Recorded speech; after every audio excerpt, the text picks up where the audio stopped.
So Minnesota Vikings receiver Jordan Addison gets a 3-game suspension for a DUI in conjunction with speeding his fantasy sports boss. Wanted to discuss this in relation to Rashee Rice and his imminent suspension for the Kansas City Chiefs. So if Jordan Addison gets three games for a DUI, reckless driving, no bodily injury, one can only assume that it's probably going to be double for Rashee Rice, because his was a felony. His was leaving the scene of an accident, bodily injury.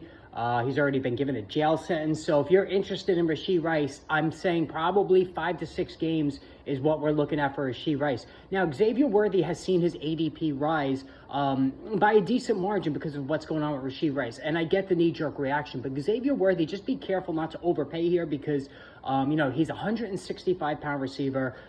He has trouble getting off the line of scrimmage. He needs a free release. They're going to use him on jet sweeps and handoffs and stuff like that, and he's going to give you some big plays, but the inconsistency is going to be there. Rashee Rice is still the better investment, especially now because his ADP will fall.